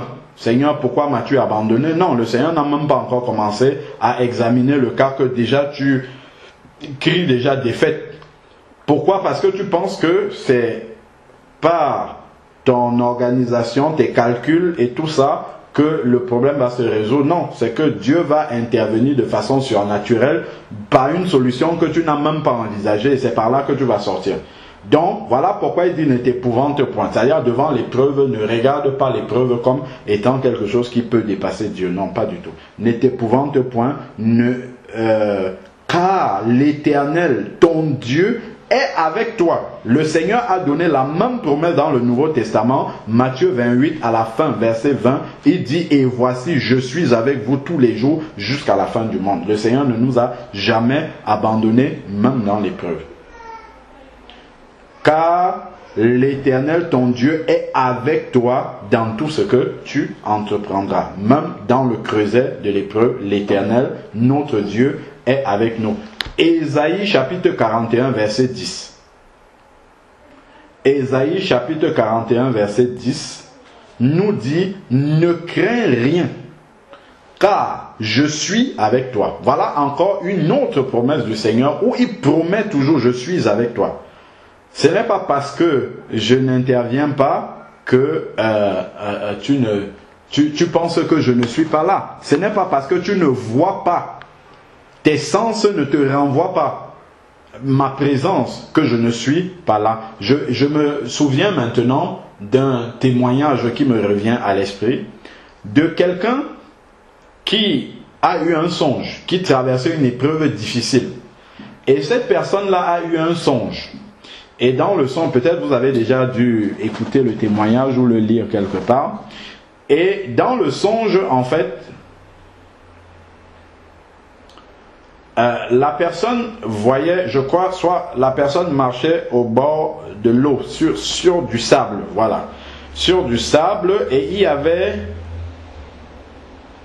des empreintes, voilà. Il y avait des empreintes de pieds, donc 4 empreintes de pieds. Et ce chrétien ou cette chrétienne a compris que, en fait, il s'agissait de ses pieds à elle qui étaient en train de marcher et des pieds du Seigneur qui marchaient. Donc il y avait 4 comme ça, il y avait 4 empreintes de pieds. Donc l'enfant de Dieu en question voyait justement les empreintes tout le long du chemin. Et puis il parcourait le chemin, arrivé à un moment donné, il ne voit plus que 2 paires.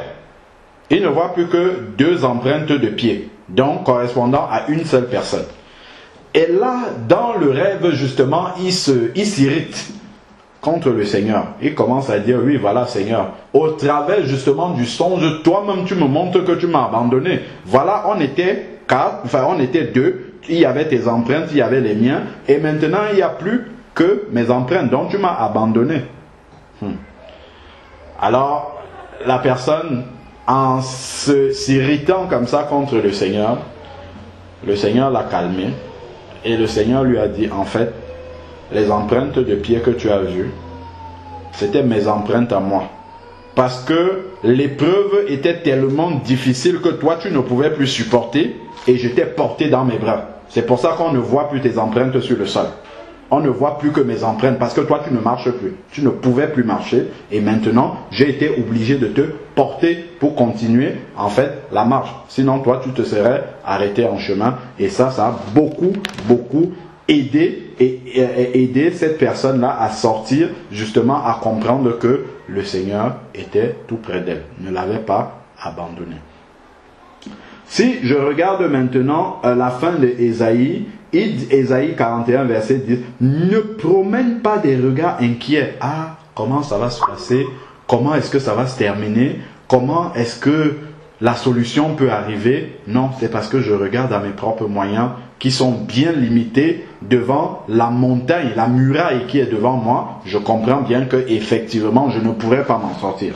Alors il dit, ne promène pas tes regards inquiets, car je suis ton Dieu, je te fortifie, je viens à toi, je viens à ton secours, je te soutiens de ma droite triomphante. Et nous savons que la droite de Dieu, c'est Jésus, c'est la droite victorieuse du Seigneur. Ça, nous devons vraiment comprendre que le Seigneur ne nous laisse pas comme ça, sans intervenir. Donc vraiment, nous devons rendre grâce au Seigneur, bien noter ces versets-là, ne pas les oublier surtout, les méditer quand nous sommes dans l'épreuve, parce que cela nous permet, d'ailleurs nous sommes constamment dans l'épreuve, les relire assez souvent, pour que ça nous fortifie et nous aide à marcher davantage dans la victoire. Je crois qu'une fois aussi, quand je parlais d'empreinte tout à l'heure, cet enfant de Dieu qui justement ne voyait plus que 2 empreintes, il m'est venu un passage dans la parole de Dieu, c'est la vision que Jacob a eue, la vision de l'échelle. C'est dans Genèse, j'essaye de retrouver le passage. Hein. Allons-y dans Genèse chapitre 28. Genèse chapitre 28. Genèse chapitre 28 verset 10. Jacob partit de Beersheba et s'en alla à Haran. Il atteignit un endroit où il passa la nuit, car le soleil était couché. Il prit l'une des pierres de l'endroit où de l'endroit. Il la plaça sous sa tête et se coucha à cet endroit. Il eut un rêve. Là, ici, Jacob pensait que Dieu s'était éloigné de lui, que Dieu n'était plus là, n'était pas proche de lui. Et ça, c'est ce que le malin veut nous faire croire dans l'épreuve, c'est que Dieu nous a abandonnés. Alors, voilà ce que le Seigneur a révélé dans le rêve à Jacob. Voici qu'une échelle, dont nous sommes dans le verset 12 de Genèse 28, voici qu'une échelle était dressée sur la terre et son sommet touchait le ciel. Donc on voit qu'il y a une connexion entre la terre où est Jacob et le ciel, la présence de Dieu. Il y a une échelle. Alors qu'est-ce qui se passe? Et son sommet touchait le ciel et les anges de Dieu. Donc c'était les anges de Dieu qui manifestent justement la présence de Dieu. Les anges de Dieu y montaient et y descendaient. C'est très important le mouvement des anges ici. Les anges montent et descendent de l'échelle. Et on dit l'échelle partait du sol pour le ciel. Or, verset 13. Or, l'Éternel se tenait au-dessus d'elle. Au-dessus de quoi? Au-dessus d'elle, de l'échelle. Donc, au ciel là-bas. Et dit, je suis l'Éternel, le Dieu d'Abraham, ton père, et le Dieu d'Isaac. La terre sur laquelle tu es couché, je te la donnerai à toi et à ta descendance. Ta descendance sera innombrable comme la poussière. Donc voilà le Seigneur au milieu du moment où Jacob pensait qu'il était totalement abandonné. Dieu lui donne une vision. Et dans cette vision-là, il voit cette échelle-là et Dieu lui parle. Et après, on va comprendre, en fait, il y a quelque chose d'important qu'on a lu là, que nous allons comprendre. Alors, ta descendance sera, je suis au verset 14, innombrable comme la poussière de la terre, et tu t'étendras à l'ouest et à l'est, au fond et au sud, au nord et au sud, autant pour moi. Toutes les familles de la terre seront bénies en toi et en ta descendance. Voici, je suis moi-même avec toi. Voilà, Dieu dit, je suis moi-même avec toi. Je te garderai partout où tu iras. Nous pouvons prendre cela parce que Jésus a dit la même chose. Je serai avec vous tous les jours jusqu'à la fin du monde. Je suis avec toi. Je suis moi-même avec toi. Voilà ce que Dieu lui dit. Je suis moi-même avec toi. Je te garderai partout où tu iras.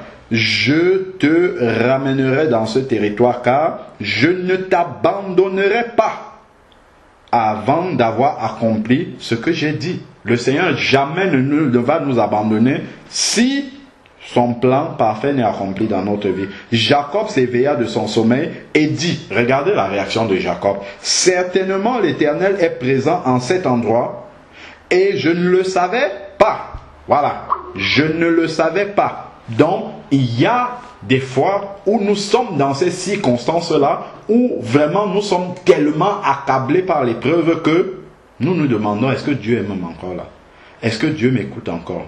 Il n'y a pas de sensation, il n'y a pas de vision, il n'y a rien, il n'y a pas, on se demande, est-ce que vraiment Dieu est encore là? Et voilà, Jacob qui a eu cette même expérience où il dit, et je ne le savais pas, l'Éternel était là, dans cet endroit où je pensais que j'étais là tout seul, l'Éternel était là et je ne le savais pas.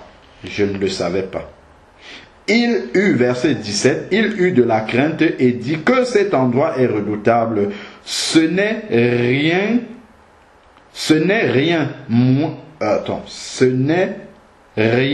moins que la maison de Dieu. C'est là la porte des cieux. Jacob se leva de bon matin et il prit une pierre qu'il avait placée sous sa tête. Il prit la pierre qu'il avait placée sous sa tête. Il érigea en stèle et versa de l'huile sur son sommet. Il donna le nom de Béthel à cet endroit, mais la ville avait d'abord porté le nom de Luz. Alors, donc, le verset sur lequel je voulais m'arrêter, en plus, c'était d'abord que Jacob a dit, il ne le savait pas, que Dieu était là. Donc, on peut être dans ces circonstances-là où la réalité de nos sens, parce que Jacob s'appuyait sur ses sens ici, et la réalité de ses sens lui renvoyait que la présence de Dieu n'est pas avec lui. Et maintenant, l'esprit, la réalité spirituelle lui révèle la présence de Dieu et Dieu lui parle même. Et là, il dit, Dieu était là et je ne le savais pas. Regardez comment son songe a commencé ici. Le songe au verset 12. Il eut un rêve, voici qu'une échelle était dressée sur la terre et son sommet touchant le ciel. Les anges de Dieu y montaient et descendaient. Qu'est-ce que ça veut dire? Les anges de Dieu montaient et descendaient, sachant que le sommet de l'échelle c'est le ciel. Les anges partaient donc de la terre pour le ciel, donc partaient de la tête, puisque l'échelle était sous la pierre qu'il avait posée comme oreiller et montait jusqu'au ciel. Donc les anges partaient de la tête de Jacob pour monter vers le ciel, et c'était les anges de Dieu. Ça veut dire quoi? Ça veut dire que la présence de Dieu était avec lui déjà, parce que les anges étaient présents là où Jacob était, et il partait de là pour monter vers le ciel.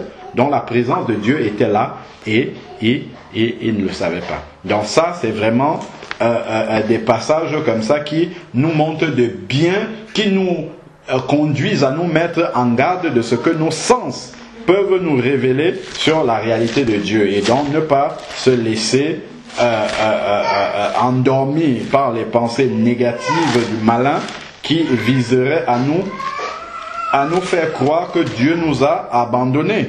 Et nous avons tout ce beau passage de la parole de Dieu, justement, que nous pouvons aussi utiliser dans l'épreuve. C'est dans Romains 8, versets 28 à 39. C'est extraordinaire. Nous savons du reste que toutes choses coopèrent ensemble, toutes choses concourent, toutes les choses, les tribulations et également les tribulations et également les aspects qui semblent plus acceptables à notre chair, tout ensemble contribuent au bien de ceux qui aiment Dieu et ceux qui sont appelés, de ceux qui sont appelés selon son dessein, car ceux qu'il a connus d'avance, il les a aussi prédestinés à être semblables à l'image de son Fils, afin qu'il soit le premier né d'un grand nombre de frères. Alors, il dit, verset 30, très important, et ceux qu'il a prédestinés, il les a aussi appelés, et ceux qu'il a appelés, il les a aussi justifiés. Et ceux qu'il a justifiés, il les a aussi glorifiés. Bon, c'est pas là qu'on va s'arrêter. C'est à partir du verset 31 jusqu'à 39. C'est là vraiment que nous devons prendre par la foi ce que nous lisons. Que dirons-nous donc à ce sujet? Si Dieu est pour nous, qui sera contre nous? Donc déjà, ça doit nous permettre de balayer du revers de la main toutes les pensées du malin, d'abandon que le malin peut venir mettre dans notre tête lorsque nous sommes dans l'épreuve. Dieu t'a abandonné, n'espère plus, Dieu ne peut pas intervenir. Tu as fait tellement comment dire, tu as fait tellement tu as tellement déshonoré Dieu que bon, voilà, maintenant Dieu ne peut plus s'arrêter sur ton cas. Romains chapitre 8, on était rendu au verset 31. Que dirons-nous donc à ce sujet? Si Dieu est pour nous, qui sera contre nous? Donc déjà, ce verset nous donne l'assurance que puisque Dieu est contre nous, ça c'est même de cette façon-là que nous pouvons lire. Puisque Dieu est pour nous, ça c'est sous réserve que nous soyons enfants de Dieu. Ça fait sauter le si. Donc ça, le si, c'est si nous sommes véritablement enfants de Dieu. Donc, si Dieu est pour nous, qui sera contre nous? Lui qui n'a pas épargné son Fils, mais qui l'a livré pour nous tous. Comment ne nous donnera-t-il pas aussi tout avec lui par la grâce, y compris la délivrance de l'épreuve? Alors, verset 33, qui accusera les élus de Dieu? Donc, qui accusera les élus de Dieu? Dieu est celui qui justifie. Qui les condamnera? Donc, il ne faudrait pas que, parce que les moments d'épreuve sont des moments de fragilité, justement, dans la pensée. C'est des moments que le malin exploite vraiment pour pouvoir nous mettre ces pensées-là dans la tête, dans l'esprit, que voilà, nous sommes rejetés de Dieu, ainsi de suite. Alors, donc, qui les condamnera? Verset 34, le Christ Jésus est celui qui est mort. Bien plus, il est ressuscité et il est à la droite de Dieu. Il intercède pour nous. Qui nous séparera de l'amour de Christ? La tribulation, ou l'angoisse, ou la persécution, ou la faim, ou le dénuement, ou le péril, ou l'épreuve, ou l'épée, autant pour moi. Donc, voilà vraiment un verset qui nous montre que l'amour de Dieu, lui, est inconditionnel. Il est là, toujours. Il est là. Quelle que soit l'épreuve, il ne faut pas qu'on se dise, ah, maintenant, à cause de cette épreuve-là, moi, je vais préférer me retirer parce que avant de me convertir, ou bien, oui, avant de me convertir, c'était bien mieux. Non, pas du tout. Il dit, selon qu'il est écrit, à cause de toi, l'on me met à mort tout le jour. On nous considère comme des brebis qu'on égorge. Ensuite, verset 37. Verset 37, c'est là vraiment que nous devons accrocher toute notre espérance. 37 jusqu'à 39. Il dit, mais dans toutes ces choses, toutes ces afflictions, toutes ces tribulations qui sont désagréables pour notre chair, mais dans toutes ces choses, nous sommes plus que vainqueurs par celui qui nous a aimés. Mais ça, c'est l'Esprit de Dieu qui peut ramener cette réalité-là à notre pensée au moment même où nous sommes au plus profond, justement, de l'épreuve. Mais dans toutes ces choses, nous sommes plus que vainqueurs. À savoir que, malgré tout cela, à la fin, c'est nous qui allons avoir la victoire. Pourquoi? Parce que Dieu va arrêter tel qu'il nous a dit dans c'était 1 Corinthiens 10, verset 13, qu'il va prévoir le moyen d'en sortir. Donc Dieu va nous délivrer en son temps. Car je suis persuadé, donc je le crois fermement, c'est quelque chose que j'ai en moi qui est inaltérable. Donc voilà, à ce moment-là, nous devons venir méditer ces versets-ci. Ni la mort, ni la vie, ni les anges, ni les dominations, ni le présent, ni l'avenir, ni les puissances, ni les êtres d'en haut, ni ceux d'en bas, ni aucune autre créature ne pourra nous séparer de l'amour de Dieu en Jésus-Christ, notre Sauveur. Voilà vraiment quelques passages que le Seigneur m'a inspiré pour pouvoir nous encourager par rapport aux diverses épreuves par lesquelles nous pouvons passer, d'avoir vraiment cette assurance-là que le Seigneur veille et il a un but s'il permet cela, s'il laisse arriver cela, le Seigneur sait où est-ce qu'il est en train de nous amener. Ne nous impatientons pas, demandons la grâce au Seigneur de pouvoir traverser victorieusement ces épreuves-là et surtout qu'il nous accorde la grâce de comprendre ce qu'il veut justement comment amener à maturité au travers de cette épreuve-là et que nous en soyons victorieux parce que c'est cela même que le Seigneur vise. Seigneur Dieu Tout-Puissant, Père, je veux te bénir encore pour ces quelques paroles que tu nous as données, ces paroles, Seigneur Dieu, d'encouragement, de réconfort. Merci parce que tu es fidèle et que tu ne nous abandonnes pas dans l'épreuve, Seigneur Père. Tu nous as encore rappelé cela au travers de plusieurs versets. Seigneur Dieu, je te prie pour moi-même déjà de me donner d'être fort dans l'épreuve, de garder les yeux fixés sur toi, de ne pas m'abandonner aux pensées de la chair, Seigneur Dieu Tout-Puissant, mais de regarder par l'Esprit à l'œuvre que tu es en train d'accomplir, Seigneur Dieu, au travers de l'épreuve. Je te prie aussi pour mes bien-aimés, que vraiment la présence de l'Esprit soit là pour inonder leurs pensées de tes pensées, Seigneur, de ta parole, Seigneur Dieu, afin qu'ils ne soient pas accablés par les accusations du malin, Seigneur Dieu, au moment où ils traversent des épreuves, et que nous puissions en sortir victorieux, Seigneur Dieu, pour ta seule gloire, au nom de Jésus-Christ. Amen.